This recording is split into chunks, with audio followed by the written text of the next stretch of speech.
మేషం, మీ రంగాల్లో చక్కటి శుభఫలితాలను అందుకుంటారు. ఒక ముఖ్య విషయమై అధికారులను కలుస్తారు. ఫలితం సానుకూలంగా వస్తుంది. బంధుమిత్రులతో ఆనందంగా గడుపుతారు. శ్రీవిష్ణు ఆరాధన శుభప్రదం. వృషభం, భవిష్యత్తు ప్రణాళికలు వేస్తారు. మనసు చెడు విషయాల మీదకు మళ్లుతుంది. అధికారులతో అప్రమత్తంగా ఉండాలి. అనవసర ధన వ్యయం జరిగే సూచనలు ఉన్నాయి. శ్రీయాంజనేయుడిని ఆరాధించాలి. మిథునం, ప్రారంభించిన పనులను పూర్తి చేయడానికి చిత్తశుద్ధి చాలా అవసరం.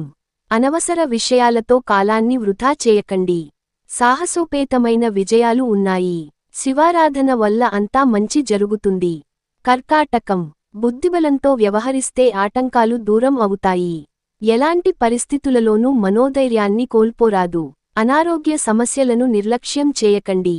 శత్రువుల విషయంలో నిర్లక్ష్యంగా వ్యవహరించవద్దు. అనవసరంగా ఆందోళనకు గురవుతారు. ఎలాంటి పరిస్థితుల్లోనూ దైవారాధన మానవద్దు.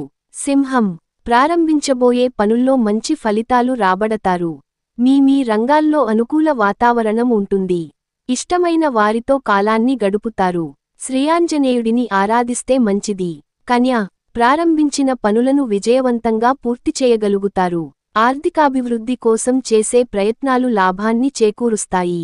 శారీరక శ్రమ అధికం అవుతుంది. వాదులాటకు దూరంగా ఉండటమే మంచిది. ఈశ్వర ధ్యానం శుభప్రదం.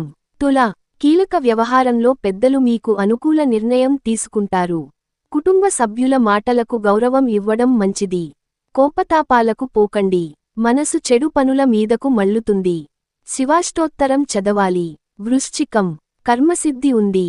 ధైర్యంతో ముందడుగు వేసి అనుకున్న పనిని పూర్తి చేయగలుగుతారు. సమయానికి నిద్రాహారాలు తప్పనిసరి.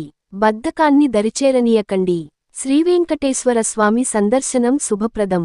ధనుస్సు, ప్రారంభించిన పనిలో తోటివారి సహకారం లభిస్తుంది. ఆర్థికంగా పురోగతి ఉంటుంది. ఒక శుభవార్త ఆనందాన్ని కలిగిస్తుంది. దగ్గరివారిని దూరం చేసుకోకండి. శ్రీరామనామాన్ని జపిస్తే మేలు జరుగుతుంది.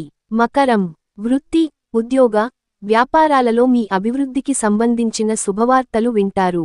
వ్యాపారంలో లాభాలు ఉన్నాయి. సమయ పాలనతో పనులను పూర్తి చేస్తారు. శ్రీవిష్ణు ఆలయ సందర్శనం శుభప్రదం. కుంభం, కీలక విషయాల్లో ఆచితూచి వ్యవహరించాలి. మీ కీర్తి ప్రతిష్టలు పెరుగుతాయి.